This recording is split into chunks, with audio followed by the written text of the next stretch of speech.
بات ہوں۔ اچھا جی، نیکسٹ ہم نے جو اس مونٹیگو کلیمسفورڈ ریفارم جو کہ 1919 کے اندر جن کو انٹروڈیوس کروایا گیا تھا، مونٹیگو کلیمسفورڈ ریفارم کو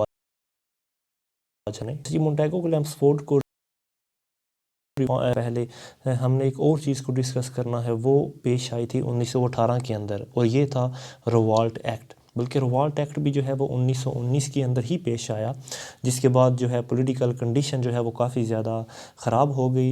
یعنی کہ انڈیا کی، اور پھر اس کنڈیشن کو امپروو کرنے کے لیے گورنمنٹ نے کیا کیا کہ مونٹیگو کلیمسفورڈ ریفارم جو ہے وہ انٹروڈیوس کروائی گئیں۔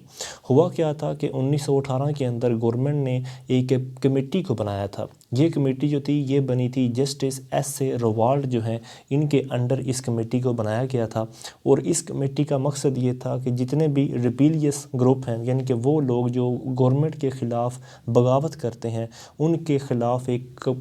کمیٹی جو ہے وہ تشکیل دی جائے، اور یہ کمیٹی جو ہے یہ اپنی رپورٹ گورنمنٹ کو پیش کرے، اور پھر گورنمنٹ جو ہے ان تمام قسم کے اپوننٹس کو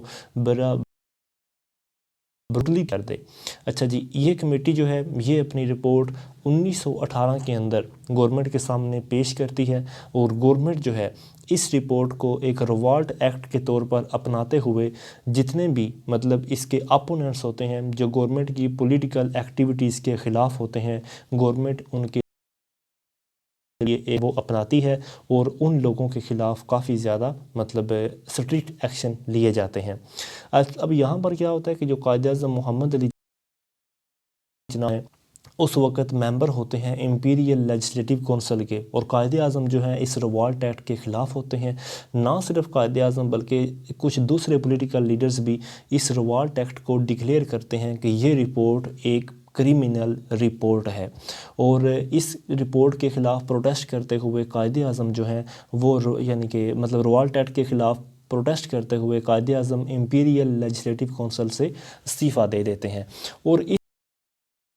یعنی پروٹیسٹ ہوتے ہیں تو اس وقت ایک نہ بھولنے والا جلیاں والا باغ کا واقعہ پیش آ جاتا ہے، اور اس ٹریجک انسیڈنٹ میں 300 سے زائد لوگ جو کے حکم کے ہاتھوں مارے جاتے ہیں۔ وہ ہوتا ہے برٹش کمانڈر، اور اس کا نام ہوتا ہے جنرل ڈائر۔ جنرل ڈائر جو ہوتا ہے وہ جلیاں والا باغ کے اندر امرتسر میں، جو کہ جلیاں والا باغ واقع ہے، وہاں پر لوگ پروٹیسٹ کر رہے ہوتے ہیں روالٹ ایکٹ کے خلاف، اور یہ جناب حکم دیتے ہیں کہ اوپن فائر جو ہے وہ کیا جائے گا وداؤٹ اینی وارننگ، مطلب ان لوگوں کو وارننگ دیے بنا اس نے کر دی، جس کے نتیجے میں بہت سارے لوگ جو ہیں وہ یعنی کہ ذبح ہو کے رہ گئے، یعنی کہ کافی زیادہ لوگ جس میں ہندو اور مسلم دونوں شامل تھے وہ مارے گئے، اور اس ایکسٹریم پولیٹیکل سچویشن کے اندر گورنمنٹ کو جو ہے وہ بھکلاہٹ کا شکار ہو گئی، اور انہوں نے جنرل ڈائر کو جو ہے وہ ملک بدر کر دیا بغیر کسی سزا کو دیے، اور پولیٹیکل ٹرمائل کو قابو کرنے کے لیے گورنمنٹ نے مطلب اسی سال ہی گورنمنٹ نے مونٹیگو کلیمسفورڈ ریفارم جو ہے وہ انٹروڈیوس کروائیں۔ اب یہ مونٹیگو کون تھا اور کلیمز ریفارم یعنی کہ کلیمسفورڈ کون تھا؟ مونٹیگو جو ہے وہ تھا secretary of state for India, جبکہ اس وقت کا جو وائس رائے تھا اس کا نام تھا کلیمسفورڈ۔ پھر مونٹیگو اور کلیمسفورڈ ان دونوں نے مل کر 1919 کے اندر ریفارم کو انٹروڈیوس کروایا، جس کو نام دیا گیا گورنمنٹ آف انڈیا۔ اس ایکٹ کو باقاعدہ طور پر برٹش گیا تھا، اور برٹش پارلیمنٹ سے منظور ہونے کے بعد اس ایکٹ کو انٹروڈیوس کروایا گیا۔ اچھا جی، اس ایکٹ کے سیلینٹ فیچرز کیا ہیں، یعنی کہ مونٹیگو کلیمسفورڈ ریفارم کے خصوصیات کیا کیا ہیں؟ سب سے پہلی خصوصیت یہ ہے کہ اس ایکٹ کے اندر جو ہے by cameral legislature in the centre یہ چیز انٹروڈیوس کروائی گئی۔ جیسے پاکستان کی جو سینٹرل گورنمنٹ ہے جس کو ہم فیڈرل گورنمنٹ بھی کہتے ہیں، اس کے بھی دو ہاؤسز ہیں۔ ایک ہاؤس کا نام ہے سینٹ، جو کہ اپر نیشنل اسمبلی جو کہ لوور ہاؤس ہے۔ سینٹ کی تعداد یعنی کہ تعداد جو ہے وہ ہمارے پاس ہوتی ہے 100 کے لگ بھگ، اور نیشنل اسمبلی کی تعداد ہوتی ہے 342 کے لگ بھگ۔ اب سیم ٹو سیم اسی طرح یہاں پر بھی انٹروڈیوس کروایا ہوگا، اس کا نام ہوگا دی کونسل آف اسٹیٹ، اور اس کے ممبر کی تعداد تھوڑی ہوگی جو کہ ہوگی 60 لوگ ہوں گے اپر ہاؤس میں، اور جو لوور ہاؤس کی تعداد ہوگی زیادہ یعنی 146 اور اس کا نام ہوگا سینٹرل لیجسلیٹو اسمبلی. یہ دو ہاؤسز جو ہیں پہلی مرتبہ انڈین ہسٹری میں انڈیا کے اندر جو ہے یہ انٹروڈیوس کروائے گئے. یہ اس کا پہلا سیلینٹ فیچر تھا. اب ان دونوں کتنی ہوگی؟ جیسے پاکستان میں ہے جو سینٹ کا الیکشن ہوتا ہے اس میں جو لوگ الیکٹ کیے جاتے ہیں ان کی ٹرم ہوتی ہے 6 سال اور جو نیشنل اسمبلی میں آتے ہیں ان کی ٹرم ہوتی ہے 5 سال. اب یہاں پر یعنی کہ اسٹیٹ آف انڈیا اس کے لوگ ہوں گے 5 سال کے لیے الیکٹ ہوں گے اور جو لوور ہاؤس ہے اس کے لوگ ہوں گے 3 سال کے لیے. اچھا دوسرے پر جو ٹرانسپورٹ ریفارم کی وہ یہ تھی کہ اس میں مسلمانوں کے جو سیپریٹ الیکٹریٹ ہیں ان کو ریٹینڈ کیا جائے گا، مطلب ان کو برقرار ہی رکھا جائے گا. سیپریٹ الیکٹریٹ کے طور پر دیے جائیں گے. کیا ہوتا ہے ریزروڈ سبجیکٹ آ جاتے ہیں، مطلب نمبر 4 کے اوپر اس میں یہ خصوصیت آتی ہے کہ کچھ سبجیکٹ جو ہوتے ہیں وہ صوبوں کو دیے جاتے ہیں، یعنی کہ کچھ مطلب ہم کہتے ہیں کہ اختیارات صوبوں کو دے دیے جاتے ہیں. کچھ اختیارات جو سینٹرل گورنمنٹ ہے وہ اپنے پاس رکھ لیتی ہے. جو وہ اختیارات دے دیتی ہے اس کو کہتے ہیں ٹرانسفر سبجیکٹ، جو وہ اپنے پاس رکھ لیتی ہے ان کو کہتے ہیں ریزروڈ سبجیکٹ. اب ٹرانسفر سبجیکٹ میں کیا کیا چیزیں آتی ہیں، یعنی کہ صوبوں کو کون کون سی چیزوں کو کنٹرول کرنے کی یعنی کہ ان کو صلاحیت دی جاتی ہے، یعنی کہ ان کو پروونشل اٹانومی کس حد تک دی جاتی ہے. جو ہیلتھ سیکٹر ہے، کامرس کا سیکٹر اور ایجوکیشن کا سیکٹر یہ تو انڈیا دے دی جاتا ہے. لیکن ریزرو سبجیکٹ میں لا اینڈ آرڈر، فائنانس اور پولیس فورس یہ ساری کی ساری جو چیزیں ہیں یہ پروونشل گورنر جو ہے وہ اپنے پاس ہی رکھتا ہے. یعنی کہ یہ چیزیں ہوتی ہیں پروونشل گورنرز کے پاس اور یہ چیزیں ہوتی ہیں پروونشل کونسل کے پاس. ٹھیک ہے، زیادہ طور پر ٹرانسفر اور ریزرو سبجیکٹ کا جو کانسیپٹ ہے یہ بھی اسی یعنی کہ مونٹیگو کلیمسفورڈ ریفارم میں ہی انٹروڈیوس کروایا گیا تھا. یہاں پر ایکٹ کے اندر ایک چیز کافی زیادہ انٹرسٹنگ تھی اور وہ چیز سسٹم آف ڈیارکی اس کو انٹروڈیوس کروایا گیا. اب ڈیارکی کیا چیز ہوتی ہے؟ ڈیارکی کا مطلب ہوتا ہے ڈبل گورنمنٹ، یعنی کہ دو قسم کی جو گورنمنٹ ہے یہ انٹروڈیوس کروائی جاتی ہے. اب ڈبل گورنمنٹ کے پاس یہ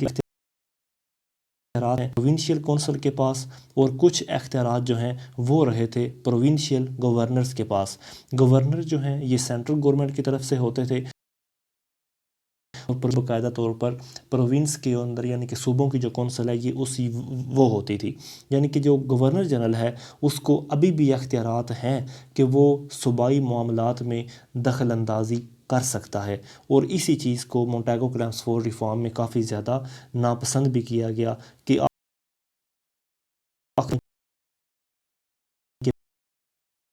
بعد مطلب رات میں کیسے انٹرفیئر کر سکتا ہے. اچھا نمبر 5 وہ یہ تھی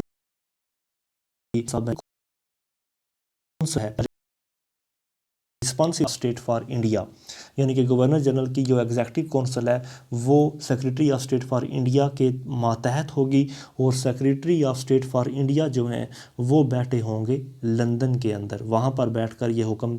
چلائیں گے اور ان کے حکم کے خلاف یہ چیز انٹروڈیوس ہوئی.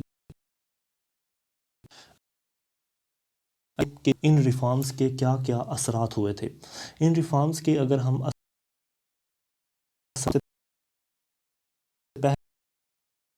جو فارم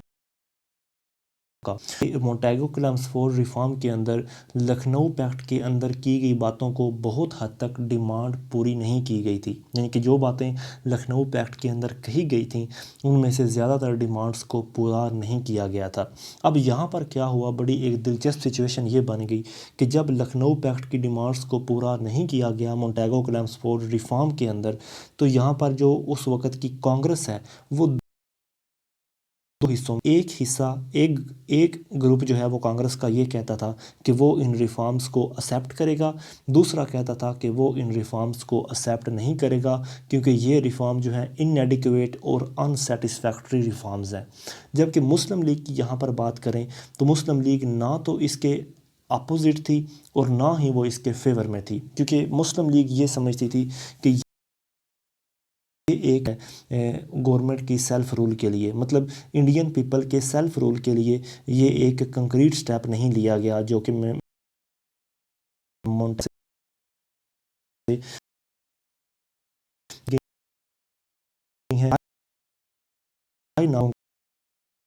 کو نہیں دوسری طرف نمبر 2 کے اوپر جو بات کریں کہ کچھ انسیڈنٹ جو اس وقت ہو رہے تھے جب ریفارم کو انٹروڈیوس کروایا گیا، یہ مطلب جو انسیڈنٹ ہیں انہوں نے کیونکہ کافی زیادہ اس وقت جو ہے وہ پولیٹیکلی ٹرمائل تھا اور ملک کے اندر انریسٹ تھا، لہٰذا ان چیزوں ریفارمز کو انٹروڈیوس کروایا گیا۔ نمبر 1 کے اوپر کیا چیز تھی کہ گورنمنٹ جو ہے اس نے باقاعدہ طور پر بڑے اسٹرکٹلی ایکشن لیے ہوئے تھے اپنے پولیٹیکل اپوننٹس کے لیے، مطلب جو بھی لوگ گورنمنٹ کی پالیسیز کے خلاف یا گورنمنٹ کے خلاف تھے انہوں نے کافی زیادہ ان کے لیے اسٹرکٹ میجرز لیے، اور اسی چیز کو والا باغ جیسا واقعہ پیش آتا ہے اسی چیز کو مد نظر رکھتے ہوئے۔ نمبر 2 کے اوپر جو چیز یہاں پر آ رہی تھی وہ یہ کہ گورنمنٹ نے کافی زیادہ شہروں کے اندر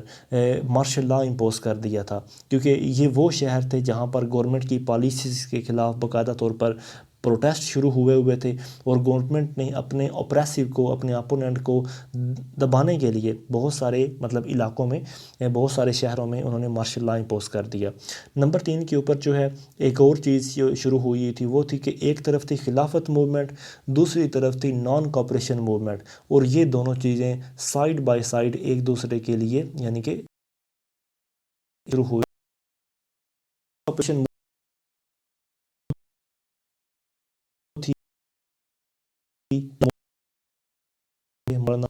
اور یہ دونوں موومنٹ جو ہیں وہ ساتھ ساتھ چل رہی تھیں۔ اچھا، اور نمبر 4 کے اوپر جو چیز چل رہی تھی وہ تھی کہ جو ورلڈ وار تھی وہ اپنے اختتام کو آ چکی تھی، کیونکہ ورلڈ وار 1914 سے 1918 تک رہی، اور اس کے اندر جو ہے باقاعدہ طور پر برٹش گورنمنٹ کو یا مطلب برطانیہ کو جو ہے اس ہوئی تھی، اور اس فتح کی صورت میں گورنمنٹ نے جو ہے خلافت موومنٹ کو سپریس کیا، اور ساتھ ہی ساتھ جو خلافت تھی، ترکش خلافت تھی، اس کو انہوں نے ختم کر دیا، جو کہ اس وقت صرف ایک اور لاسٹ گریٹ پاور تھی اسلام کی، لیکن پھر انہوں نے اس کو یعنی کہ مسلمانوں کی خواہش تو تھی کہ وہ برٹش گورنمنٹ خلافت کو چھوڑ دیں اور ترکی کو چھوڑ دیں یا اس کی خلافت کو زندہ رہنے دیں، لیکن ترکی نے ان کی بات کو نہیں مانا اور انہوں نے خلافت کو جو ہے وہ توڑ دیا۔ تو آج کی ویڈیو میں ڈسکس کریں گے، اگر کوئی آپ کا کویسچن ہو تو ضرور پوچھیے۔ السلام علیکم ورحمۃ اللہ وبرکاتہ۔